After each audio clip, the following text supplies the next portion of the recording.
What's up, y'all? I'm Will here with Schedulefly, and this is the Restaurant Owners Uncorked podcast, one of the highest rated hospitality podcasts in the world, brought to you by us at Schedulefly. We provide a very simple web-based restaurant employee scheduling software backed by legendary customer service. If you're on pencil and paper or Excel, or you're on some software with tons of bells and whistles and features you don't need or use, Schedulefly is the perfect place for you. Easy to use, point, click, and go, and we'll take great care of you. Schedulefly.com, free trial, check it out. Also, this podcast is brought to you by our sponsors, Pop Menu and The Giving Kitchen and Kickfin, and you're going to hear about them in just a minute. First of all, let's talk about today's guest. Hey, what's up, y'all? This was a fun opportunity. This is Savneet Singh. He's a CEO of PAR.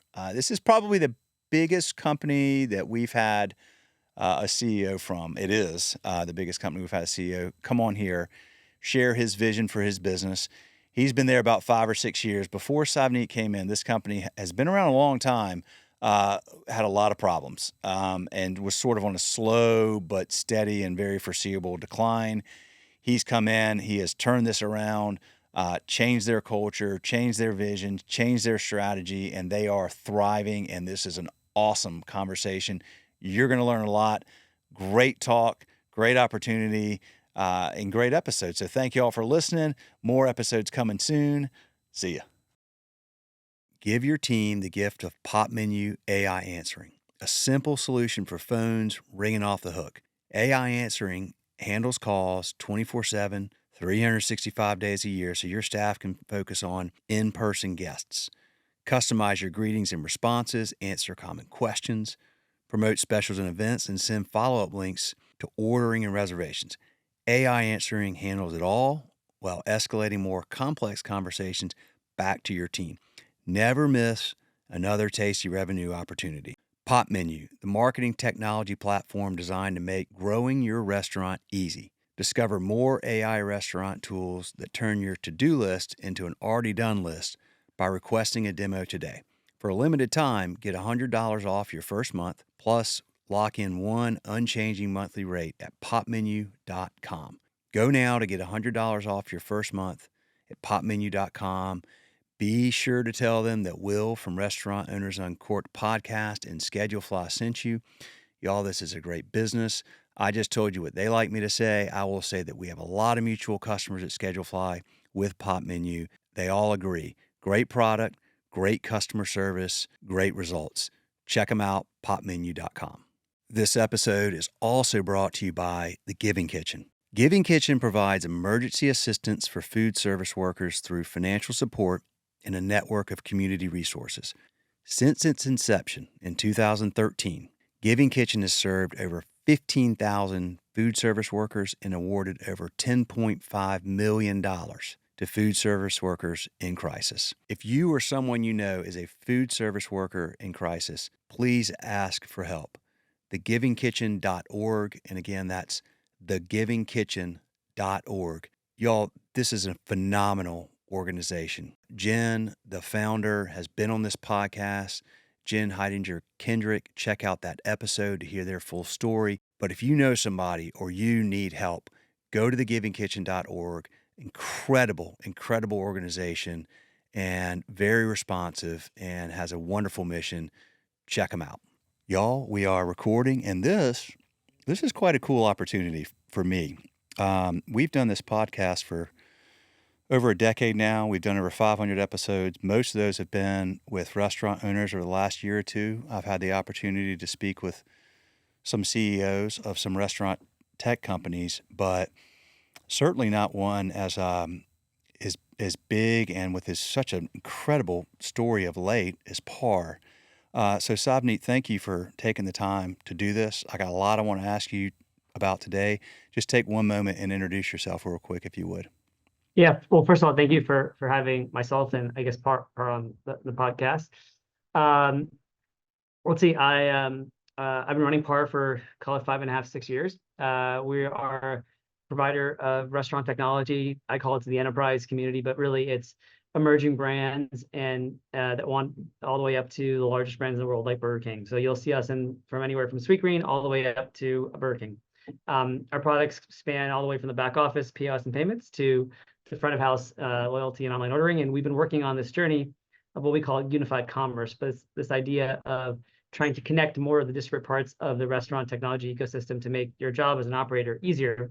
Because I think our foundational belief is that there is way too much restaurant technology out there today. And even though you need it all, having too many solutions sometimes has the opposite effect in that you might not be getting exactly what you hoped because you actually have created more complexity. And so, I challenge every restaurant operator to sort of show me that you've got clean data between your POS, online ordering, loyalty, back office. Like you don't, because nobody does. And our goal is how to help you clean that up. Yeah, well, that is an understatement. The size of the tech stacks, if you as you call it, as you may call it, with so many operators is hard to imagine. It's been really interesting, Savneet, because we started with. I mean, we just do scheduling and communication. We started this in 2007, and there was like no restaurant tech. I mean, like most people were on pencil and paper or Excel or whatever for scheduling, and it was like just getting people to move off of that. And then in the last decade, the amount of money that has washed into this space has been staggering. And I get it; it's like free money, kind of, right? For interest rates for zero, and but there's I don't know whatever 500 restaurant tech companies now that do all kinds of different things, I and think I it's close to imagine 10,000. It's crazy. it's nuts. And so always think about, like, as an operator, what do you do? Like, how do you figure, okay, I want to solve for this issue. Well, there's 400 different companies that do that. It's overwhelming, and I feel for the operators that are having to sort of sift through all that noise amongst trying to run a business, amongst trying to manage every other part of their life and their business. So very challenging. Now, you came in 2019, if I remember correctly. 18. Par was okay, and Par was not in super great place when you took the helm, and you have. This is what I want to really dive into. You've grown a lot through accretive M&A, lots of acquisitions. But why did you get dialed in with Par in the first place? What were you doing? You Oh, were loosely involved, but not as a no, CEO. So no, no. tell me the story. Yeah, it's a circuitous path. I had originally seen Par in 2017. I was running an investment firm at the time, and before that, I was running a tech company. So my background's kind of had this mix of operating businesses and then investing in businesses. And I reached out to the company, learned a little bit about it. Was very excited about the software product we now sell called Brink, which is point of sale software. And the company wasn't too interested in talking to me. I had sort of explored the idea of said, hey, would you ever want to sell me that software product you have? PAR has this kind of amazing history. It's been around for 60 years almost. Originally, we were founded as a defense contractor to the Department of Defense. We basically did high-tech Defense Department research on an Air Force base for 10 years. In 1978, we invented the point of sale terminal. In 1982, we went public off the success of McDonald's using that point of sale terminal, and then lots of other restaurant chains kind of going from there. We did really great, call it in the early mid 80s, but then the next 25, 30 years, we really had a tough journey. We got stuck primarily as a hardware and services company and not a software business. And then in 2014, we bought a software product called Brink. And the idea for Brink was, PAR had all these enterprise customers buying hardware and services, but not buying software. And so could we sell software to our hardware and services customers? And I think what we realized then and it was that DNA of understanding the enterprise was super valuable, but the cross sell didn't actually work that well. But we had great product market fit, and that customers were buying our point of sale software very, very quickly. And so in 2018, the company reached out to me and said, hey, would you have an interest in joining our board? The company was going through some challenges. It had what's called an activist investor. It had some discontent, I think, on the management team. And I got kind of curious because I said, well, I remember looking at the company and I thought point of sale, itself was kind of an interesting space to look in.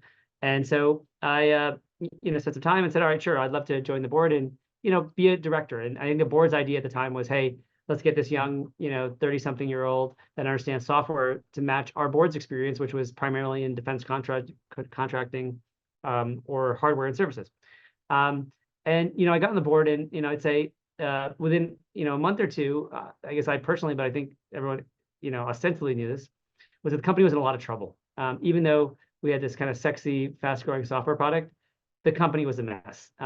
We had very little money, and so we were trying to bootstrap an enterprise software product, which is just a bad idea. These are big, heavy products where you, as the customer, need a lot of support, and so it's hard to do that when you don't have money.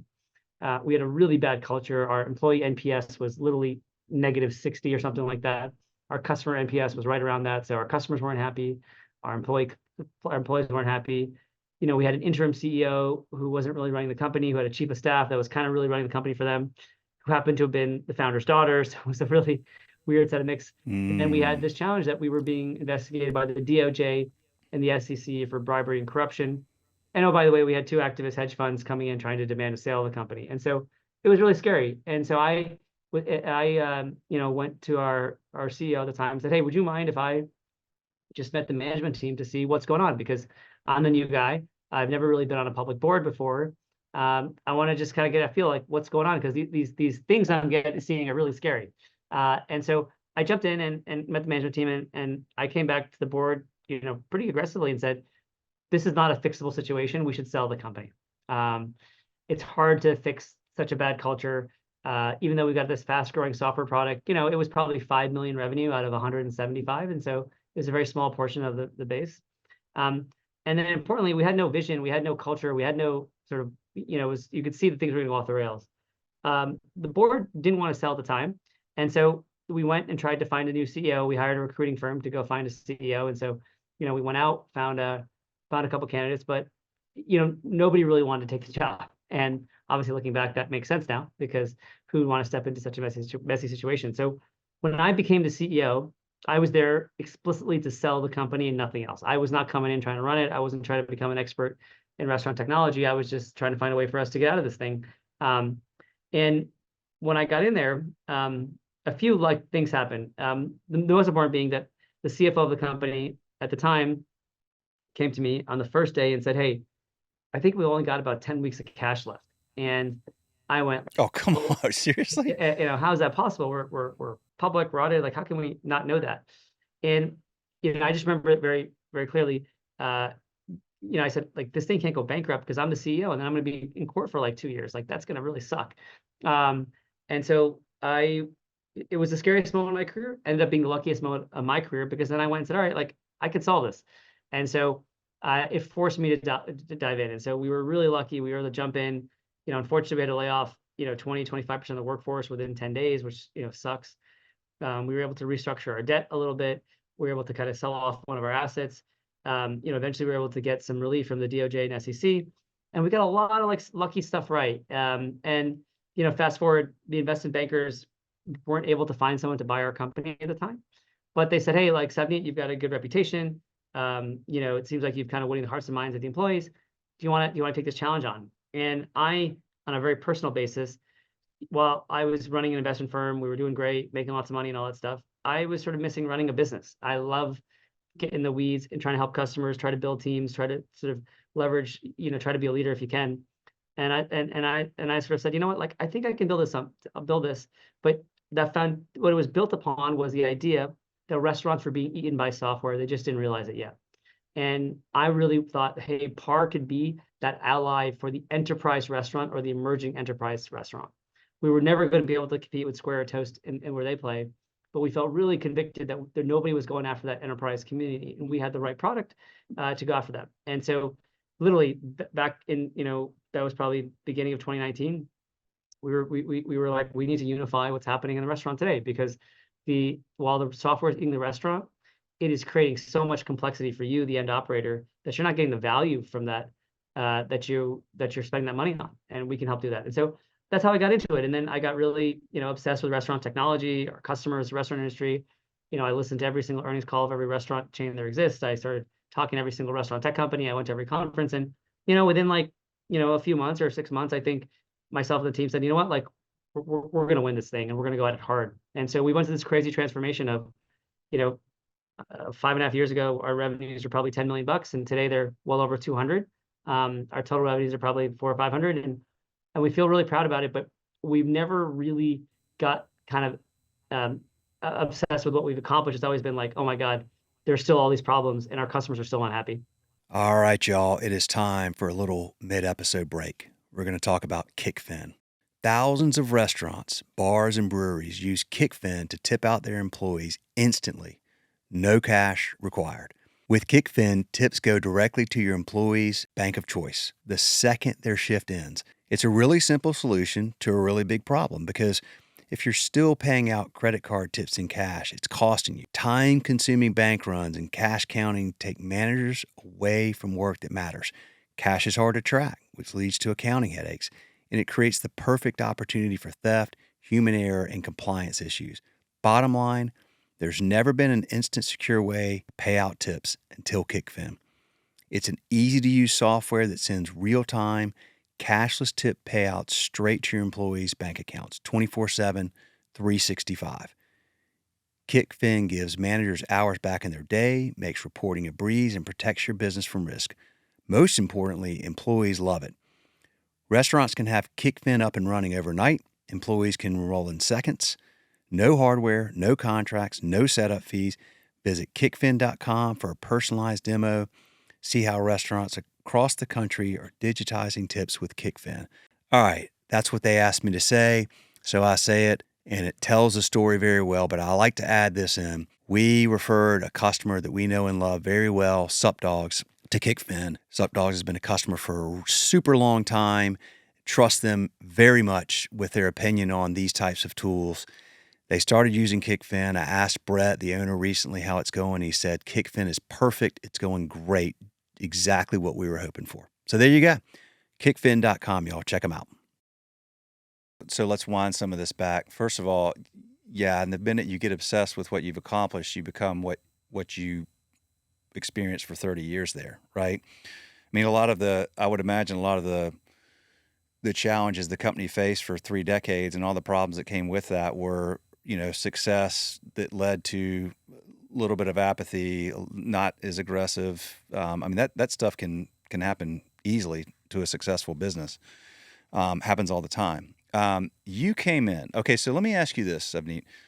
The board, you went and said, we need to sell the company, and the board didn't want to sell. Why didn't the board want to sell the company when you recommended that initially? I think, I mean, just out of curiosity, because it seems like it was a total disaster. Like, lucky they didn't for you, but gosh, that was a challenging decision. I think there are a lot of things at play. One, our founder or co-founder at the time still owned, I think, 25% of the company, 30% of the company. And so I think he had a lot of influence on wanting to keep his baby running. And his daughter worked in the business. And so I think there was a little bit of that. I think the other part is, being on a board is a good gig. And I also think there's probably arrogance and hubris in all of us, and that we think we can fix all the problems. Yeah. And so, I don't know. But I know that, like, and listen, I think it's unfair of me to say anybody did it for any selfish reasons. I think that, when you've been sitting in a boardroom and you've had optimistic CEOs and people present to you for a long time, you think there's great optimism. And I just come as an objective party, and I remember thinking, wow, everyone here is a really nice, a really good person, but nobody is like aligned. I'll give you a funny story, but this really proved it to me. Whenever I meet management teams, I always make an effort to sort of ask everybody one question that's the same for everybody, so I can kind of compare answers. And I remember I did this with the PAR team, but I asked everybody, what's the best job you've ever had? And nobody responded with my current job. And I thought that was crazy because I was on the compensation committee, so like I'm part of the team that helps, give comp out. But it really showed me that, gosh, of the top 12 people here, if nobody thinks their current job is their best job, like, we got something that's not working. The good thing is, and this is why you're in the position you're in and why people can do what you've done, is you view that as an opportunity. You came in, I mean, dude, I hats off, because not only is the technology behind when you have a bad culture, that's really hard. So to come in and turn the culture, and I know this stuff plays off each other as the investments are made in the tech, then that makes the culture better, but it's still a bad culture is really hard to overcome and can bring down any size company when you have that many people that are not happy with what they're doing. So you have to lead people to believe in this new vision. no easy challenge. So you've done an amazing job. Talk about when you when you came in and said, okay, I've spent 6 months. I know that we can, I think we can do this.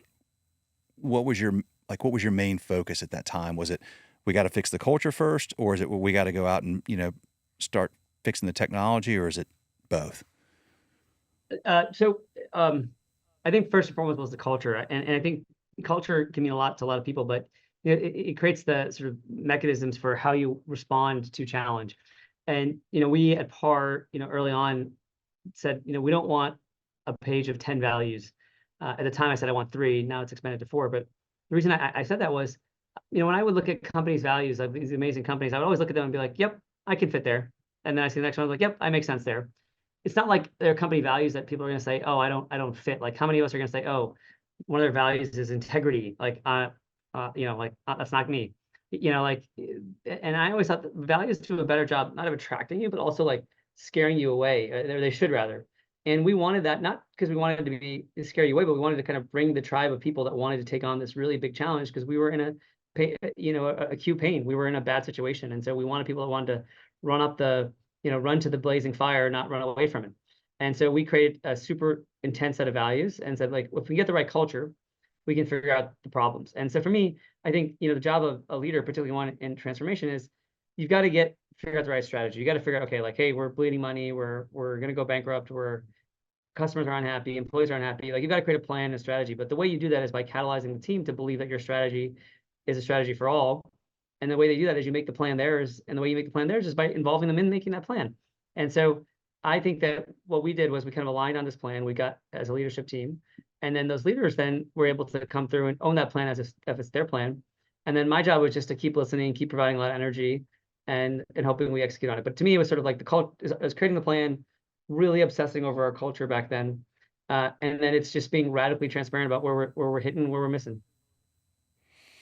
Transparency is huge, and you've clearly done that, and that's so important to everybody, so they trust you. What are the 4 values? Our first value is speed. So we give a tagline for every value. That one is we're the kind of people that don't wait for the elevator. Our second value is ownership. We look for owners, not renters. We want you to treat PAR like you own the car, not like you rent the car. Our third value is focus, which is our belief that 80-20 wins the day, in the sense that those few decisions you make that are really important trump doing the rest right. Like, when I have my to-do list for the day, like literally like right here, I circle like what are the 2 or 3 things that are going to really add value to PAR, and then I deprioritize everything else. And I think it's so hard to do that in technology because you get 100 different product enhancement requests, and you got to figure out what do you want to get done and what do you want, what touches. But I think focus means so much. And the last one is winning together. And it's the idea that we want a win at PAR is if our employees win, our customers win, our shareholders win, and our community win. Everything's got to work in concert. And so, as an example, if our stock doubles but our employees don't win, like, that wasn't a fair trade. That wasn't good. If our customers win but our company doesn't win, our employees don't win, our shareholders don't win, that's not a win. We want everybody to win in concert with each other. And that really helps as we're selling different products across different organizations, and this idea of how do we win together. Well, winning together is, particularly it aligns with number 2, right? Because if you want people to treat this like an owner, they do need to benefit when you win, right? When the stock goes up, they should. That's how because that's always a big challenge, right? Like, if you own a business, it's, whether it's a publicly traded company or a little bootstrap business like ours, it's your baby, right? Yep. So it matters. And every minute of every day you think about it and you care about it. And then you tell people treat it like it's yours, and then you treat them like they're just an employee, then that doesn't align. So getting all that stuff lined up and executing on that, again, challenging thing to do, and do well, particularly with a company of your size. So I always felt like, the mission statements and value statements. I mean, I started out, got out of college, worked at a bank. I won't say which one, but I memorized the 8 mission statements. And when we had to all speak about something in my group, and I was all bought in, like totally, 24, 25 years old, like totally bought in and naive. And I remember this guy was like probably my age now. I'm 49. He was like, dude, like, why are you bothered with that? Nobody, it's just what they say. I was like, what do you mean? And, now I get it, right? Like there's so many companies that sit around and, they come out with this mission statement and this is what we believe. And it's just like words on a wall. And people see that instantly, right? Like Yep. like they read through that very fast. Some execute it really well and it really is baked into it. And that's when culture becomes king, right? Because you can build a great culture where people are bought in because it is real and you are radically transparent and you're honest and clear with people and you lead by example, then that stuff gets really ingrained in the DNA of the business. So really good job, Savneet, of doing that in a short period of time is hard. And I know that's not like you just perfected it and everything's but I mean, like from where y'all were to where you've come is very impressive because there was a lot of like 33 decades of that. It's hard to turn around in a short period of time. You came in and then boom, COVID hits. I'm imagining that you looked at that as, okay, this is a challenge, but it's also like could be a great opportunity for us. I'm assuming that's how you think. So I mean, the retrospective for sure. I think in the yeah, midst of it, it was like, oh my God, what are we gonna do? Um, I think we went through that sort of dramatic experience that lots of people go through, sorry, which was, oh my God, are we gonna, be alive at the end of this or survive at the end of this as a company? Um, and it was freaky. I think we were uh we had to do what everybody else did. We had to cut our employee base down. We had to issue a ton of credits to our team. We had to do all those precautions. But you know, I think through the end of it, what we discovered, and I suspect that's like many people, I think we really did come out of it feeling like, man, we can take on anything now. And I think it showed who we were. I think it showed who we weren't. And you know, I still remember those days because uh, there were so many things that kind of had to work out for us to survive that worked out that I always think about, oh man, like we were this close to, to the edge, if you will. And so I'm sure, not everybody, thinks about that stuff as much as I do, but I remember that really being a pivotal moment in our on our survival. But I think one of the things that I've kept from that is kind of have to always assume that's going to happen again. And you obviously don't hope for it, but you always want to be ready for those crazy moments. So I think, learned a lot, like you said. I think our culture evolved, our culture grew, but also I think we're really obsessed with, um, uh, uh, making sure that we can survive anything. there's a book. I see a lot of books. Do you read a lot? I do, I'll see all your books. But you do? I do, yeah. There's a book I read about, I don't know, it's been at least a decade. It's called Deep Survival. I'd recommend it. It's not, it's going to align with the way you think, but it's still a neat example of this guy went out and he found all these people that had survived um, black swan events in nature, right? Like maybe you're Okay, on a fishing charter with your buddies and the weather's supposed to be fine and we're out, but we're 20 miles off sea and some squall comes in and or a rogue wave and the boat capsizes and now like, oh crap. Like this went from like normal day out to life-changing event real fast, and are we going to survive? And it was all these examples throughout history of people that have been through something like that. And the author came to the conclusion, the people that survive these things are the people that when this happens, this thing that wasn't planned, that had a huge impact, you have two ways that you can look at this. One is, no, this isn't supposed to happen to me. I'm out fishing with my buddies. This kind of stuff doesn't happen to people like me. What do I do? And you panic. Or you go, okay, well, let's just turn this into an adventure because there's nothing we can do about it. So now we need to turn this into an adventure and a journey and like try to creatively figure out like how do we solve this problem? And when you have that mentality, you survive, right? Like literally survive. But metaphorically in business, I think it applies really well. And it's something I thought a lot about when COVID happened and we were an unfortunate, Lee went through a ransomware attack January 1st, 2022, which could have literally it brought us to our knees. We were down 12 days, but I kept going back to, yeah, but like we can't change that. Let's figure out how do we creatively work our way through this. And anyway, so Deep Survival's you may enjoy that if you like reading that kind of stuff. It's a good thing it's a good book for team members to read and things like that, because I feel like that mindset is I've built it over years. Like I didn't always have that, but you learn through trial and error, through example, and through kind of programming your brain. Like bad things happen, okay, no problem. Like it's a problem, but let's turn it into an opportunity. And if you can just reframe everything into an opportunity, it just, reality is neutral, right? Like, so you can decide how you're going to handle something. And anyway, I, I just, you seem to really have that mindset dialed in well. Let me ask you this, Savneet. Okay. So there's so many restaurant point of sale companies, restaurant tech companies, but so many point of sale. If I'm like, you've talked about this a little bit, but like, tell me about the types of brands that, like, you've got to have a focus, right? Like, this is who our sort of perfect customer is. You're not for everybody. Nobody's for everybody. But who's like, if you're sitting there and you meet somebody and they say, oh, I own restaurants, whatever, and you're in a hotel, like, what's your 30-second pitch for the type of customer that's like perfect for PAR? It's really simple. We are the enterprise solution for emerging and large restaurant chains. Most of the restaurant technology industry is built around the amazing stuff that Toast and Square and people do to the individual restaurant around the corner, your favorite Italian restaurant. We surface on delivering technology to those brands that are either already gigantic brands like a Burger King or a brand that wants to be emerging. And the way we do that is by giving you the most robust first true cloud solution that exists in enterprise restaurants. And then we work incredibly hard to make sure that that technology is deeply integrated into your workflow so that you're not dealing with 10 different vendors, you're not dealing with 10 different reports.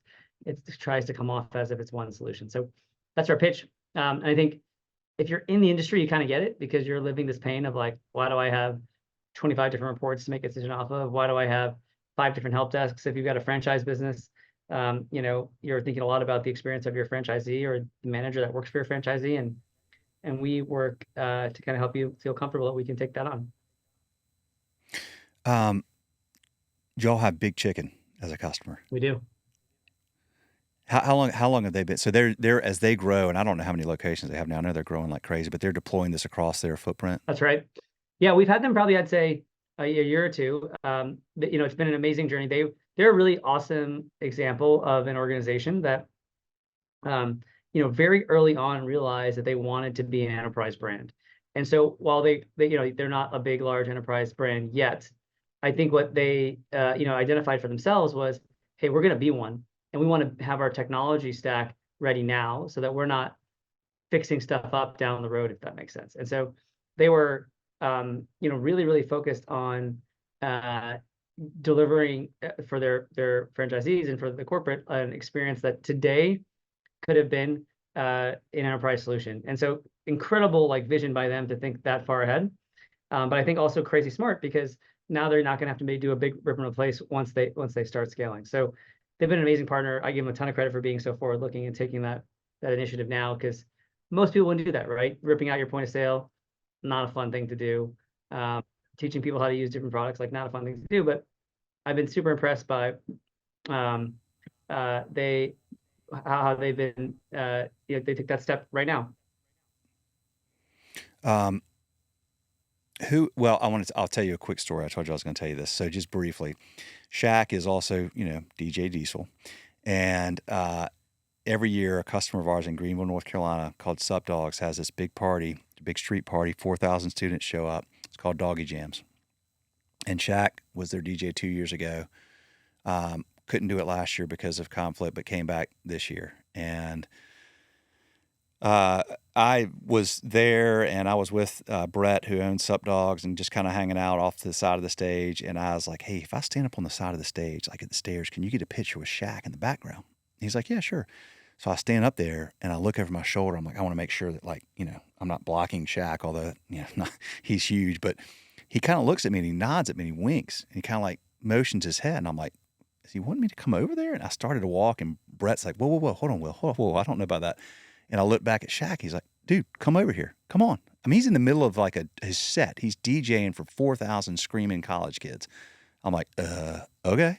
So I walk over there and he turns and we look to the side of the stage and he's standing behind me and he, we take a picture together and Wow. shook this hand that was the size of 6 of my hands. And oh, dude, it was just crazy. And he was so nice. I was like, dude, thank you. Because Yeah, man, that was fun. No problem, man. That was awesome. And I had on my Sup Dogs shirt. I think he thought I was a manager at Sup Dogs or something. And so he looks at the crowd. He goes, "Let's have another hand for Sup Dogs." And I was like, dude, it's freaking. He was so nice, though. I have to say, when he walked in, he stopped.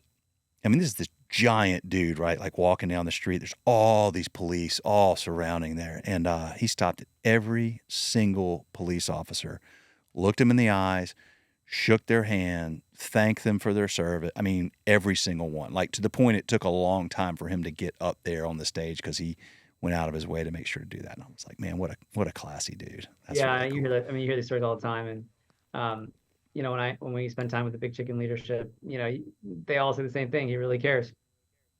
He does, man. I thought that was that was just it just happened Friday, so it was so top of mind. I put the picture up on my LinkedIn page, but so tell me about a brand or some brands that are small but have that same mentality that they're going to grow. They're putting y'all in now. They're getting everything dialed in so they can just scale fast, like some other ones that you're excited about.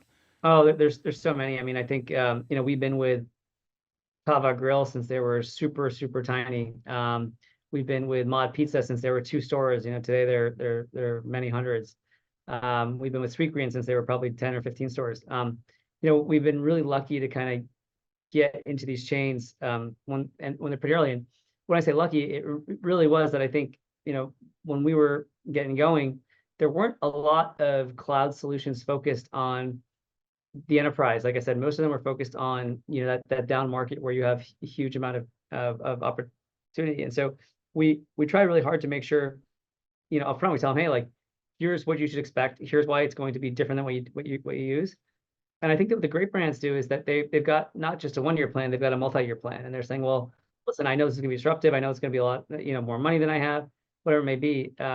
But what I think they really are signing up for is like, what is the vision? Where are you gonna take me? And I think that's where this idea of what we call unified commerce gives them a lot of confidence that, we know what we're doing and we're gonna help them get there. Because I think what they don't quite appreciate is that once you become a big enterprise brand or work your way to becoming a big enterprise brand, holy crap, does stuff get more complex? Just like business at scales, you've got like I feel, I remember when PAR was much smaller, I used to be like, oh man, when we're bigger, like life's gonna be easy, and I can just sit in my office and be like a fancy fancy CEO. And man, what I've observed like now is like as you get bigger, it gets more complex. There's more people you got to touch, more flights, more travel, whatever it may be. And restaurants are no different. And with your technology, it's like 10x. Because guess what? When you're 5 stores, your loyalty program is not the most important thing in the world to you. When you're 1,000, like it's right up there. When you're thinking about data, when you're 2 stores, like there are a few data points that you can collect that really matter. When you're 5,000 stores, like it's not about having enough data. It's which data do you actually want to pick and who gets it. And so is that the data for the CFO is different than the data for marketing and so on and so forth. And so, it's incredibly complex. And so we have been admired the brands I just mentioned are all great examples of people that made that investment because they had such great confidence that their model was going to work. How many acquisitions have y'all had since you took over? Let's see, probably 5. So about one a year. Yeah, about 1 year. Okay. Okay. Um, do you think that'll? I mean, I'm assuming that'll probably continue. That's You know, our learning with M&A is it's completely opportunistic. So, we went 18, 20 months with that one, and then we just did 2 last month. It's kind of it's really hard to figure that out. But I would say if the desire to do M&A will be there because for us, M&A has been one of the better things we've done. And what I mean by that is I think we've created better employee outcomes, better customer outcomes, and better financial outcomes for our shareholders by doing M&A. We're not a private equity company, and so we're not trying to buy, dozens of different companies and slam them together and see what happens. We're going in there trying to make 1 + 1 = 3, try to unite and unite our culture, and really and give our customers something that they couldn't get before if they had purchased these 2 products from different vendors. And so I think our learning has been that it's worked really well. So we probably shouldn't stop it. But at the same time, we want to be really prescriptive and directed about what we want to buy so that we're not, just doing something because maybe the math works out. gotcha. Okay. I want to respect your time. Anything we have not talked about that you wanted to talk about today? Um, the only thing I would say is one of the reasons we win that every CEO is probably going to say this, but I think we probably believe it more than anybody else is, culture wins. And what I mean by that, it's not just that we have these values and we obsess over them, we think about them, but it's how we show up. We've won a couple deals, really big deals recently, where that the CEO or CIO, when they make that call me and say, hey, we're excited to let you know you won the deal or whatever. Um, what they say to me is, listen, we really liked your products, but we loved your culture and your team showed up. And we love that we can text you, the CEO, at 2 a.m. and we're gonna get a response. But I also love that I can text, the person on the support desk and I know they're gonna respond to me and that intensity. And what I oftentimes like to say to our customers is, listen, this stuff's gonna break. Like it's just going to. But you want a vendor who's going to be there and pick up the phone, and that's where I think we really stand out. And so we take it really serious. We survived as a business for 40 years selling hardware and services. Like, let me tell you, that's a tough business. You are competing against people that will always find a way to find a country to make stuff cheaper. You'll find people constantly undercutting. But we survived because we treated the customers with tremendous respect, but we were owners. We lived their challenges. And so we tried our best, even though we've become a high growth company and we've grown, not to lose that heritage of we're going to obsess over you, the customer. So it's a really big part of who we are. And I think if you talk to our customers, they'd say like, that's probably the most unique part about us. Well, amen. I mean, you're bringing together simplified tech for audiences that want to grow at scale, but it is a people business. Every business is a people business, but hospitality, of any business in the world, it is a people business, and people want to have somebody they can talk to and that they trust and that cares about them when something goes awry. And that's, unfortunately, that's a low bar these days. I think it's a really low bar. I think that's unfortunate and fortunate. I think it's unfortunate that just it is, because we experience that as consumers in too many places. But I think it's fortunate for any business that's wise enough to say that's a low bar, and we can set a standard that's so much higher than that bar that it's hard for anybody to compete with that piece of it. And that stuff matters, man. I mean, it absolutely matters. It matters to. I mean, I've got 1,000 customers, that we have that have been with us for over 10 years, and I mean, there's better option, or not better, more tech, this, that, and the other, new this, new that, but the loyalty part of that's huge, because they know that when I mean, they pick up the phone, they call, and like you said, like, this is my cell phone, this nice little flip phone here, but my number is on our website, and if people call, they're going to get me, and it's going to get solved, and that's a big reassurance to people, and it's rare. And to me, and to all of us here, it's like, that's such an easy thing to do, but nobody else does it. So let's just keep doing it because it matters. So, well, dude, Savneet, I appreciate your time. I appreciate the conversation. I congratulate you. A lot of respect for what you've done there. And clearly you guys are going to keep growing and doing great things. So thank you for taking the time to come on here.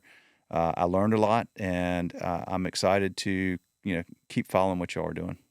Well, I appreciate you maybe giving us the opportunity and keep doing what you're doing. I think you're helping a lot of people. All right, man. Thank you. Have a good one. See ya. Hey, y'all, before you dial out, just a quick request. If you are listening to this podcast on iTunes, if you would give us a star rating and a comment, it would be so helpful. If you're on Spotify, if you'd follow us, or whatever platform you're on, if there's a rating or a follow, please do that. What that does is it tells these algorithms to put this content in front of more people that are looking for this type of content. So if you enjoy the episode, please do that. Thank you so much for listening to Restaurant Owners Uncorked or watching on YouTube. We appreciate you. We're proud to be able to do this, and we're just going to keep putting out great content, y'all. So stay tuned. Thank you.